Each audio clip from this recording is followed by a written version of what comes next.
महाराज युधिष्ठिर पांडवों के साथ स्वर्गारोहण को चले और इस पृथ्वी का सम्राट बनाया महाराज परीक्षित जी को। और सूत जी कहते हैं कि हे ऋषिगणों, तथा परीक्षित द्विजवर्य शिक्षया महिम महाभागवत शशासः यथा हि सूत्यमभिजात कोविदा समाधि संविप्रमः गुणस्तथा। हे शौनकादिऋषिगणों, जब पांडवों के महाप्रयाण के पश्चात भगवान के जो परम भक्त हैं, कौन? राजा परीक्षित, और श्रेष्ठ ब्राह्मणों की शिक्षा के अनुसार इस पृथ्वी पर शासन करने लगे, इस पृथ्वी का राज्य चलाने लगे। और उनके जन्म के समय ज्योतिषियों ने उनके संबंध में जो जो बातें कुछ कही थी, वास्तव में वह उन सभी महान गुणों से गुणी थे। और स उत्तर सतनया मुपयेयम इरावतीम, और उन्होंने जो उत्तर की पुत्री इरावती थी उनसे विवाह किया और उससे उन्होंने जन्मेजय आदि 4 पुत्र उत्पन्न किए। और तथा कृपाचार्य को आचार्य बनाकर उन्होंने गंगा के तट पर 3 अश्वमेध यज्ञ किए, जिनमें ब्राह्मणों को पुष्कल दक्षिणा दी गई। और उन यज्ञों में देवताओं ने प्रत्यक्ष रूप से प्रकट होकर के अपना भाग ग्रहण किया था। ऐसे वह परीक्षित जी महाराज थे, जिनके यज्ञ में देवता स्वयं आए और स्वयं अपने यज्ञ भाग को ग्रहण किया। और एक बार की बात है, निज ग्राहौ जसा वीरः कलिं दिग्विजये क्वचित् नृपलिंगधरं शूद्रं घ्नन्तं गोमिथुनं पदा। जब वह दिग्विजय कर रही थी, वह राजा परीक्षित जब दिग्विजय करते समय उन्होंने देखा कि एक शूद्र के रूप में जो है कलियुग का राजा है, वह राजा का भेष धारण करके एक गाय और एक बैल के जोड़े को ठोकरों से मार रहा है। तब उन्होंने उसे बलपूर्वक पकड़ करके दंड दिया। जब सूत जी महाराज जी ने ऐसा कहा तो शौनक आदि ऋषिगण सूत जी महाराज जी से पूछते हैं कि हे महाराज, कस्य हेतुर्निजग्राह कलिं दिग्विजये नृपः। हे महाराज, हे सूत जी महाराज, दिग्विजय के समय महाराज परीक्षित ने कलियुग को दंड देकर के क्यों छोड़ दिया? उसे मारा क्यों नहीं? क्यों उसका वध नहीं कर डाला? क्योंकि राजा का भेष धारण करने पर भी था तो वह अधम शूद्र ही, जिसने गाय को लात से मारा था। यदि यह प्रसंग भगवान श्री कृष्ण की लीला से अथवा उनके चरण कमलों के मकरंद रस का पान करने वाले रसिक महानुभावों से संबंध रखता हो तो इस कथा को अवश्य कहिए, क्योंकि दूसरों की व्यर्थ की बातों से क्या लाभ? उनमें तो केवल क्या है, आयु व्यर्थ नष्ट होती है। इसलिए अगर उसका संबंध भगवान श्री कृष्ण की लीला से है तो अवश्य में उस कथा का श्रवण कराएं।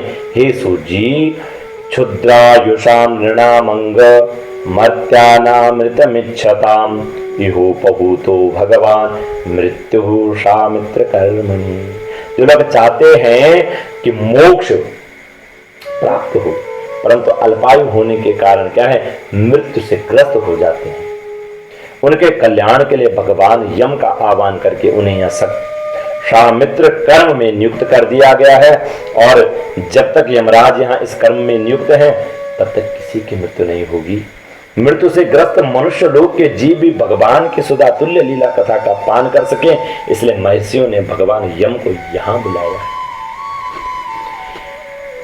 एक तो क्या है, मंदस्य मंद प्रज्ञस्य वायो मंदायुषश्च वै निद्रया ह्रियते नक्तम दिवाच व्यर्थ कर्म भी। एक तो क्या है, इस कलयुग में आयु कम है, और दूसरी समझ भी कम है, बुद्धि भी कम है।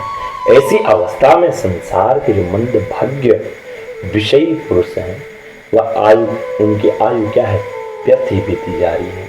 वो व्यर्थ ही इस आयु को समाप्त कर रहे हैं और नींद में रात और व्यर्थ के काम में दिन अपना क्या है खराब कर रहे हैं। सूत जी महाराज कहते हैं, हे ऋषिगणों, यदा परीक्षित कुरुजांगले वसन कलिम प्रविष्टम निज चक्रवर्ती थे निशम्य वाता मनति प्रियाम ततः सरासनम संयुग सौंदर्यादि।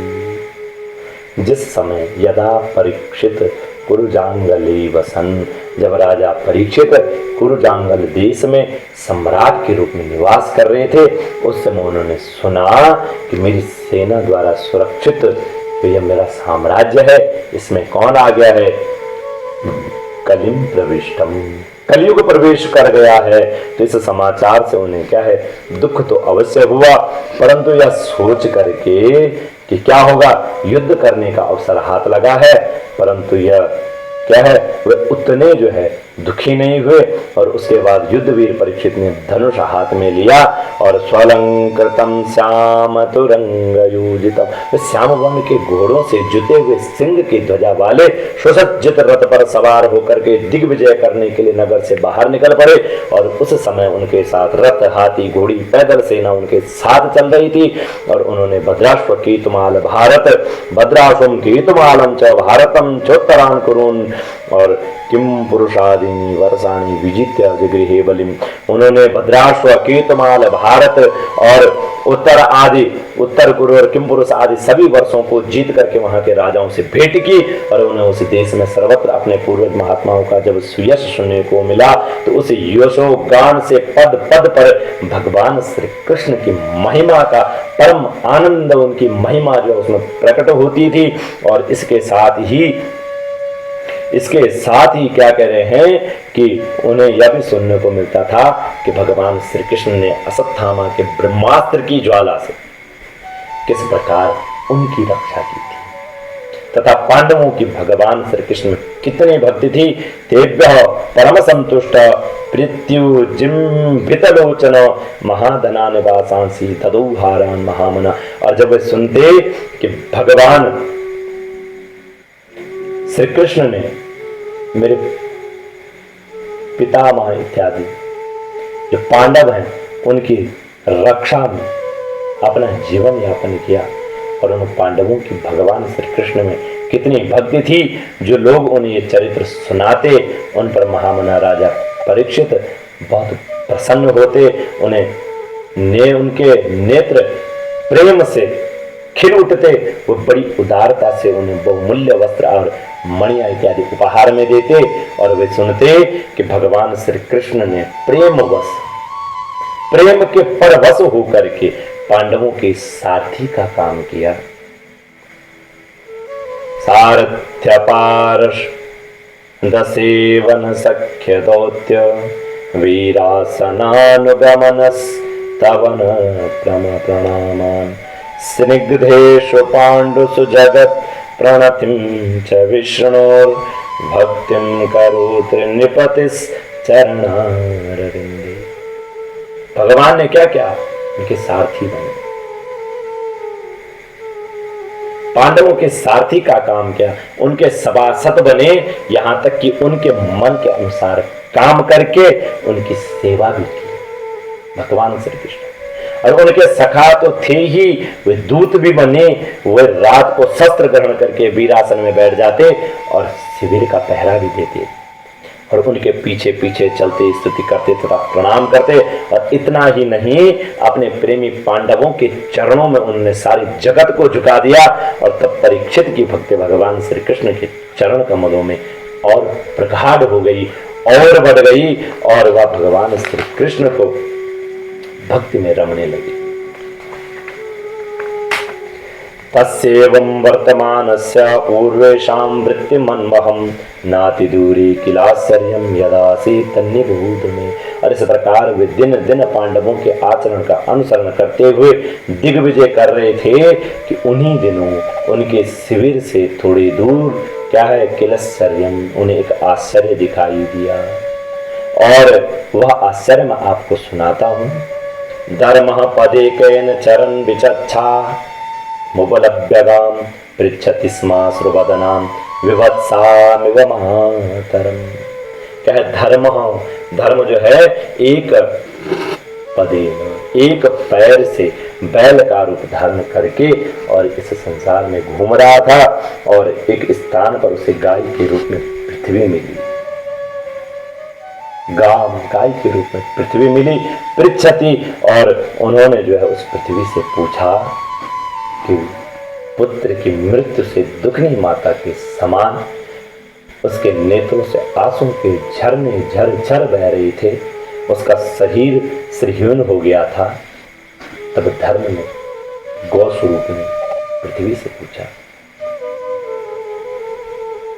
कच्चिद भद्रे नाम यमात्मनस्ते विच्छा यासिम्लायते षण्मुखेन आरक्षये भवति मंत्रादिं दूरे बंधुं सोचसि कंचनाम्ब। हे कल्याण, हे पृथ्वी, तुम कुशल से तो हो ना, तुम्हारा मुख कुछ मलिन सा मुझे प्रतीत हो रहा है और तुम श्रीहीन मुझे दिख रही हो। मालूम होता है कि तुम्हारे हृदय में कुछ न कुछ दुख अवश्य है।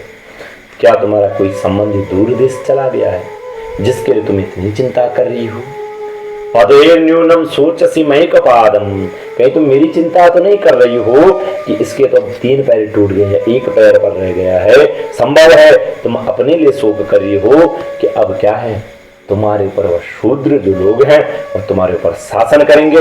तुम्हें न देवताओं के लिए भी खेद हो सकता है जिन्हें अब यज्ञों की आहुति नहीं दी जाती, अथवा उस प्रजा के लिए भी जो वर्षा न होने के कारण अकाल और दुर्भिक्ष से क्या हो गई, पीड़ित हो गई है। हे देवी, आक्षमाण स्त्रिय उर्विवालान सोचस्यतो पुरुषा दैवातान वाचम देवीं ब्रह्मकुले कुकर्मण न ब्रह्मण्ये राजकुले कुलाग्राम। हे देवी, क्या तुम राक्षस सरीखे रक्षमाण एवं राक्षस सरीखे मनुष्यों के द्वारा सताई हुई स्त्री एवं आर्त बालकों के लिए शोक कर रही हो?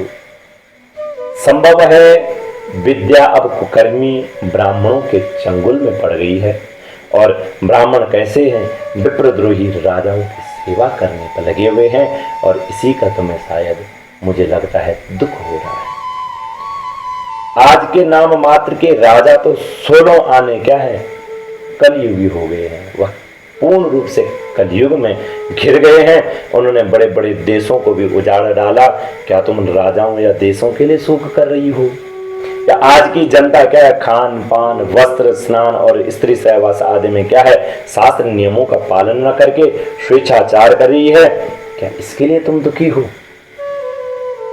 यदवाम्बते भूरि भरावतार कृतावतारस्य हरेर्दरित्री अंतर्हितस्य स्मरति विसृष्टा कर्माणि निर्वाण विलंबितानि। हे देवी, हे पृथ्वी, अब समझ में आया, हो न हो तुम्हें भगवान श्री कृष्ण की याद आ रही है, हो न हो तुम्हें भगवान श्री कृष्ण की याद आ रही होगी, क्योंकि उन्होंने तुम्हारा भार उतारने के लिए क्या है, इस संसार में जन्म लिया और उन्होंने जन्म ही नहीं लिया अपितु इस संसार में अनेक लीलाएं ग्रहण की और जो मोक्ष का भी अवलंबन है, अब उनके लीला स्मरण होने पर उनके परित्याग से तुम दुखी हो रही हो। हे देवी, इदं ममाकक्ष्वतवाधिमूलं वसुंधरे येन विकर्षितासि। तुम तो धन रत्नों की खान हो, तुम अपने क्लेश का कारण जिससे तुम इतनी दुर्बल हो गई हो मुझे बतलाओ। मालूम होता है कि बड़े बड़े बलवानों को भी हरा देने वाले काल ने देवताओं के द्वारा वंदनीय तुम्हारे सौभाग्य को छीन लिया है। और फिर पृथ्वी कहती है, भवान हि वेद तत्सर्वं यन्मां धर्मान् पृच्छसि चतुर्भिर्वर्तसे येन पादलोक सुखावहे। हे धर्म, तुम मुझसे जो कुछ पूछ रहे हो वह सब स्वयं जानते हो। जिन भगवान के सहारे तुम इस सारे संसार को सुख पहुंचाने वाले अपने चारों चरणों से युक्त थे, जिसमें क्या था, सत्यम शौचम दया शांति त्याग संतोष आर्जवम शमोदमस्तव साम्यम तितिक्षु परितश्रुतम ज्ञानम विरक्तिरैश्वर्यम शौर्यम तेजो बलम स्मृति स्वातंत्र्यम कौशलम कांतिर धैर्यम मार्दमदीव च प्रागलभम प्रश्रयशीलम सौजो बलम भगः गांभीर्यम स्थैर्यमस्तिक्यम कीर्तिमानो अलंकृति एति चान्ये च भगवन् नित्या यत्र महागुणा प्रार्थ्या महत्वमिच्छद्भिर न वियन्ति स्म करहचित। हे धर्म, तुम्हारे भीतर क्या है? सत्य, पवित्रता, दया, क्षमा, त्याग, संतोष इत्यादि जो तुम्हारी क्या है, स्थिरता, आस्तिकता, कीर्ति, गौरव और निरअहंकारता, जो यह अप्राकृत गुण तथा जो महत्वाकांक्षी पुरुषों के द्वारा वांछनीय और भी बहुत से महान गुण, उनकी सेवा करने के लिए नित्य निरंतर निवास करते हैं, एक क्षण के लिए भी उनसे अलग नहीं होते। उन्हीं समस्त गुणों के आश्रय सौंदर्य धाम भगवान श्री कृष्ण ने इस समय इस लोक से क्या कर लिया, अपनी लीला का संभरण कर लिया है, अपनी लीला संवार ली है और यह संसार पापमय कलयुग की कुदृष्टि का शिकार हो गया। यही देख करके मुझे बड़ा शोक होता है। और आत्मानं चानु शोचामि भवंतम चामरोत्तमम देवान पितृन साधुन सर्वान वर्णास तथा श्रमान, और अपने लिए देवताओं में श्रेष्ठ तुम्हारे लिए देवता, पितर, ऋषि, साधु और समस्त वर्णों तथा आश्रमों के मनुष्यों के लिए मैं क्या है, शोकग्रस्त हो रही हूँ। ब्रह्मादयो बहुतीर्थम यद पांग मोक्ष कामस्तपः समचरन् भगवत् प्रपन्ना शास्त्री स्ववासमरविन्दवनं विहाय यद पादसौभगमलं भजते नुरक्ता। जिनका कृपा कटाक्ष प्राप्त करने के लिए ब्रह्मादि देवता भगवान के शरणागत होकर के बहुत दिनों तक तपस्या करते रहे, वही लक्ष्मी जी अपने निवास स्थान कमल वन का परित्याग करके बड़े प्रेम से जिनके चरण कमलों की सुबह छत्र छाया का सेवन करती हैं, उन्हीं भगवान के कमल, वज्र, अंकुश, ध्वजा आदि चिन्हों से युक्त श्री चरणों से विभूषित होने के कारण मुझे महान वैभव प्राप्त हुआ था और मेरी तीनों लोकों से बढ़कर के शोभा हुई थी। और मेरे सौभाग्य का क्या है, अब अंत हो गया है। भगवान ने मुझे अभागिन को छोड़ दिया। मालूम होता है मुझे अपने सौभाग्य पर कुछ ज्यादा ही गर्व हो गया था, इसलिए उन्होंने मुझे क्या है, इस प्रकार का दंड दिया है। यो वै ममाति भरमा सुरवंश राज्ञाम अक्षौहिणी शतमपा नुदतात्मतंत्रः त्वां दुस्तमोन पदमात्मनि पौरुषेण संपादयन् यदसुरं नम विप्रदंगम। तुम अपने तीन चरणों के तम हो जाने से मन ही मन क्या हो रहे हो, कुड़ रहे हो। अतः अपने पुरुषार्थ से तुम्हें अपने ही अंदर अपना सब अंगों से पूर्ण एवं स्वस्थ कर देने के लिए वे अत्यंत रमणीय श्याम सुंदर विग्रह से यदुवंश में प्रकट हुए और मेरे बड़े भार को जो असुरवंशी राजाओं की सैकड़ों अक्षौहिणी के रूप में था नष्ट कर डाला, क्योंकि वो कैसे थे, परम स्वतंत्र थे। कावा सहित विरहम पुरुषोत्तमस्य प्रेमावलोकरुचिरस्मितवल्गुजल्पहि स्थैर्यं समानमहरन् मधुमानिनानां रोमोत्सवो मम यदङ्घ्रिविटङ्किताय।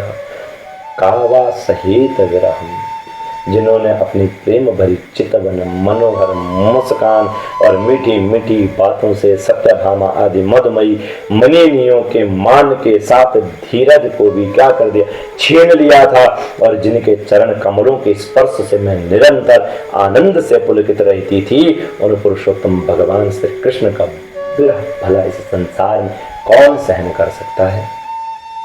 तयोरेवं कथयतो पृथ्वी धर्मयोस्तदा परिक्षिन्नाम राजर्षि प्राप्त प्राचीन सरस्वती।